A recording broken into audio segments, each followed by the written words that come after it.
आज 4 गोलियों से लखनऊ दहल उठा। लखनऊ के पॉश एरिया में पति ने पहले पत्नी को उसके ऑफिस में गोली मारी, फिर अपनी सगी बहन की गोली मारकर हत्या कर दी और फिर खुद को भी गोली मारकर सुसाइड कर लिया। मानस की पत्नी दिव्या मिश्रा बैंक में असिस्टेंट मैनेजर थी। मानस भी बैंक में काम करता था। 12 साल पहले मानस और दिव्या की शादी हुई थी। लेकिन सवाल यह कि 24 घंटे में ऐसा क्या हुआ कि मानव के सर पर खून सवार हो गया। देखिए यह रिपोर्ट।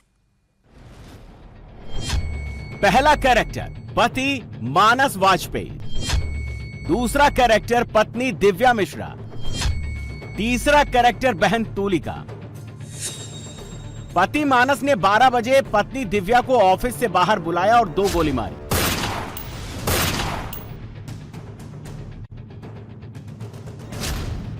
इसके बाद मानस ऑटो से 2 किलोमीटर दूर अपने घर पहुंचा। 12 बजे 10 मिनट पर स्टेटस लगाया कि पत्नी को मार दिया और बहन को मारने जा रहा हूं। व्हाट्सएप पे स्टेटस है, उनका जो व्हाट्सएप पे स्टेटस था उससे जानकारी मिली कि उसमें लिखा हुआ था कि मैंने अपनी वाइफ को मार दिया है और मैं अपनी सिस्टर को और मैं खुद को मारने जा रहा हूँ। 12:15 पर घर पहुंचने पर टीवी की आवाज तेज की और मानस की बीमार बहन तुलिका को गोली मार दी। फिर अंदर जब गए, अंदर जाने के बाद देखा दोनों लोग मृत पड़े हुए थे और टीवी पे हनुमान चालीसा चल रहा था। पत्नी और बहन को मारने के बाद मानस ने पिस्टल से कनपटी पर गोली मारकर सुसाइड कर ली। पिस्टल उनके एक सीने पर रखी हुई थी। मानस के? हाँ। मानस ने अपनी गोली क्या कनपटी में मारी? जी, कनपटी पे गोली लगी हुई थी। और सिस्टर को गोली कहाँ मारी? उनकी भी वहीं पे लगी हुई थी। 15 मिनट में पूरा परिवार खत्म हो गया। पति, पत्नी, बहन तीनों मर गए। लखनऊ में बृहस्पतिवार डबल मर्डर और उसके बाद सुसाइड से निश्चित तौर पर पॉश इलाके गोमती नगर में जबरदस्त तरीके से हड़कंप मच गया। हम इस समय लखनऊ के गोमती नगर के विवेक खंड इलाके में मौजूद हैं, जहां पर आईसीआईसीआई बैंक में काम करने वाली जो महिला है वो अपने पति से विवाद चल रहा था। पति मानस वाजपेयी बाहर आता है, दिव्या मिश्रा को बाहर बुलाता है और बाहर बुला करके वो गोली मार देता है और उसके बाद पता लगता है कि वो वापस अपने घर पहुंचता है, अपनी बहन तुलिका को गोली मारता है और उसके बाद खुदकुशी कर लेता है, खुद को भी गोली मार लेता है और उसके बाद इस पूरे मामले में निश्चित तौर पर हड़कंप मच चुका है। लखनऊ पुलिस के मुताबिक पति और पत्नी के बीच में जो संबंध थे वो अच्छे नहीं थे, काफ़ी गड़बड़ संबंध चल रहे थे। दोनों अलग अलग भी रह रहे थे।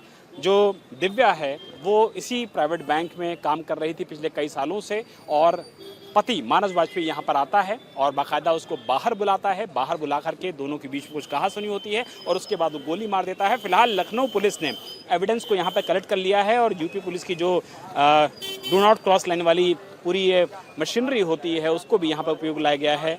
काफ़ी सारे सबूत मौके से इकट्ठा किए गए हैं। लखनऊ में 4 गोलियां चली और पूरे शहर में सन्नाटा पसर गया। कोई भी समझ नहीं सका आखिर ऐसा क्या हुआ। एक पति ने पहले पत्नी को मारा, फिर अपनी सगी बहन का कत्ल कर दिया। सबसे पहले गोली चलाने वाले पति मानस को जानिए। मानस वाजपेयी एसबीआई की इंजीनियरिंग कॉलेज ब्रांच में फील्ड अफसर था। मानस के माता पिता की मौत हो चुकी और वो अपनी बीमार बहन तुलिका के साथ रहता था। मानस कोई क्रिमिनल नहीं था, बैंक में काम करता था, पढ़ा लिखा था। अभी तक कोई पुलिस रिकॉर्ड नहीं मिला। लोगों की माने तो मानस हंसमुख शख्स था। मानस वाजपेयी विवेक खंड से पहुंचते हैं होसड़िया के इस इलाके में और आप फर्स्ट फ्लोर का जो इलाका देख रहे हैं, फर्स्ट फ्लोर के इलाके में मानस वाजपेयी अपनी बहन के साथ रह रहे थे और जो नीचे की ईटिंग पॉइंट आप देख रहे हैं, इस ईटिंग पॉइंट में फिलहाल किराए पे दे रखा गया था। मानस वाजपेयी और उसके परिवार ने किराए पे दे रखा था। यहाँ पर अब फिलहाल देखिए जो स्थिति है वो ये है कि पुलिस ने जो डू नॉट क्रॉस लाइन का बोर्ड है वो फिलहाल लगा रखा है और अंदर जाने की किसी को परमिशन नहीं है। लेकिन जो हत्याकांड है और उसके बाद सुसाइड है उसको फर्स्ट फ्लोर पर मानस वाजपेयी ने अंजाम दिया है। हम मानस वाजपेयी के इस समय घर के ठीक बगल में उनके पड़ोसी अंकुर के साथ मौजूद हैं। अंकुर भाई, सबसे पहले तो आपसे जानना चाहूँगा, मानस को कब से आप जानते थे और कब से आप लोग यहाँ साथ में रह रहे थे? लगभग हम उनको 14-15 साल से जानते हैं और हमारे काफ़ी मतलब अच्छे टर्म्स थे, मतलब उनके पिताजी से, मतलब जो कि अब नहीं रहे पिताजी। घर इनका ही है? घर ही नहीं कही है। कभी देख के लगा था जब आखिरी बार मिले थे कि इतनी बुरी पीड़ा में है कोई आदमी कि अपनी बहन को गोली मारेगा, अपनी पत्नी को गोली मारेगा और खुद भी खुदकुशी कर लेगा? जब कभी आते थे हमेशा हंस बोल के, बाबूजी हमेशा मतलब अच्छे से, मतलब हंसमुख होकर बोलते थे। कभी एक आम इंसान का अच्छा नेचर वाला इंसान होता है। एग्जैक्टली, मतलब कभी उन्होंने उस तरह से नहीं बोला कि मतलब अपना दुख उन्होंने कभी सामने शो ऑफ नहीं करने दिया, अपने आप को हमेशा हंसते हुए बोला उन्होंने। मानस की आईसीआईसीआई बैंक में असिस्टेंट मैनेजर दिव्या मिश्रा से 12 साल पहले शादी हुई थी। दोनों हंसी खुशी रह रहे थे, लेकिन फिर दोनों के बीच रिश्ते बिगड़ते चले गए। दोनों के बच्चे भी नहीं थे। इस बीच मानस की बहन तुलिका भी बीमार रहने लगी। पिछले 3 साल से वो डिप्रेशन में थी और इस दौरान मानस और दिव्या के रिश्ते बिगड़ते चले गए। पूरे मामले में पुलिस के हाथ अभी ये जानकारी लगी है कि दोनों के बीच में जो संबंध थे वो अच्छे नहीं थे। दोनों अलग अलग रह रहे थे। दोनों के बारे में बताया जा रहा है कि दोनों ही बैंक में काम करते थे, लेकिन संबंध इतने ज़्यादा कैसे खराब हो गए कि उसने अपनी पत्नी की हत्या की, बहन की हत्या की और उसके बाद खुदकुशी खुद भी कर ली। इस पूरे मामले में लखनऊ पुलिस का इन्वेस्टिगेशन शुरू हो चुका है। प्रथम दृष्टया ये बताया जा रहा है कि दोनों के बीच में संबंध अच्छे नहीं थे, आपसी मनमुटाव था, दोनों अलग अलग रह रहे थे। लेकिन ट्रिगर ऑफ द मोमेंट ऐसा आज क्या होता है कि बेरहमी से पहले मानस 2 लोगों की हत्या करता है, जिसमें उसकी पत्नी और बहन शामिल होती है और उसके बाद खुदकुशी भी वो कर लेता है। इस पूरे मामले का इन्वेस्टिगेशन लखनऊ पुलिस कर रही है, लेकिन दिन दहाड़े पहले डबल मर्डर और सुसाइड की सूचना के बाद लखनऊ में फिलहाल हड़कंप का माहौल है। 1 साल पहले दिव्या मानस से अलग रहने लगी, आलमबाग में शिफ्ट हो गई और दिव्या ने फैमिली कोर्ट में मानस से तलाक की अर्जी दाखिल कर दी, जबकि मानस अपनी बहन के साथ गोमती नगर में रहता था। लेकिन सबसे बड़ा सवाल है, जो मानस और दिव्या 12 साल से साथ रह रहे थे, जिन्होंने अपनी मर्जी से अलग होने का फैसला भी कर लिया था, लेकिन फिर ऐसा क्या हुआ कि मानस ने इतना बड़ा कदम उठा लिया। बताया जा रहा है कि मानस दोपहर में कार से पत्नी दिव्या के ऑफिस पहुंचा और पहले ही घात लगाकर खड़ा था। पत्नी दिव्या पहले से ही किसी क्लाइंट से मिलने बाहर आई थी और जैसे ही दिव्या ऑफिस के अंदर जाने लगी तो मानस ने कहा कि उसे बात करनी है। इसके बाद जैसे ही दिव्या उसके पास आई, अचानक से मानस ने दिव्या पर फायरिंग कर दी। गोली लगते ही दिव्या लहूलुहान होकर जमीन पर गिर पड़ी। आसपास के लोग फायरिंग की आवाज सुनकर दौड़े। बैंक कर्मी भी अंदर से बाहर निकल आए।